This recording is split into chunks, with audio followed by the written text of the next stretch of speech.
আসসালামু আলাইকুম। কেমন আছেন প্রিয় দর্শক? আজকে আমরা আছি এই পাবনা জেলার চরণবিল এলাকায়, যেখানে যে সুন্দর একটা মনোরম দৃশ্য দেখতে পাচ্ছেন আমার চারপাশ দিয়ে, এবং আমি এখানে দাঁড়িয়ে আছি। আমার সাথে ক্যামেরায় আছেন আমাদের শাহ আলম ভাই।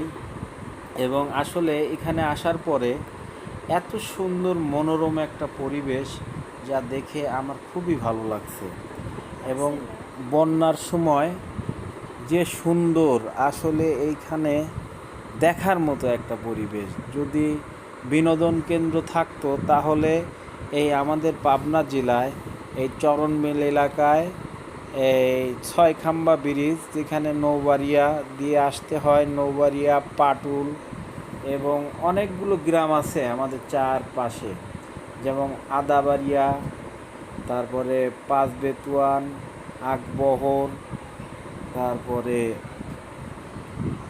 এখানে আরও আছে চৌবাড়িয়া গ্রাম, দিলপয়সা। আমাদের এইটা সেই দিলপয়সা ইউনিয়নের আয়ত্তে আছে।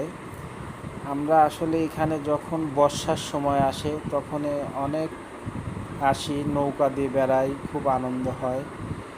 তো ভাইরা, যদি আপনারা মনে করেন আমাদের এই পাবনা জেলা চরণবিলে বেড়াতে আসবেন, ইনশাল্লাহ আপনারা সবাই আসতে পারবেন।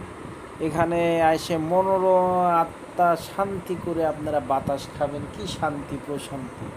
আসলে শহরের কোলাহল ছেড়ে যখন আমরা এইখানে আসি তখন আমাদের মন প্রাণ জুড়িয়ে যায়। আসলে কি বলবো ভাই, আপনারা যদি না আসেন কখনো, এটা দেখতেই পারবেন না। এই প্রাকৃতিক দৃশ্যগুলো কি সুন্দর, বিকেলবেলার যে সুন্দর একটা, মনে করেন যে মানুষ লক্ষ লক্ষ টাকা খরচ করে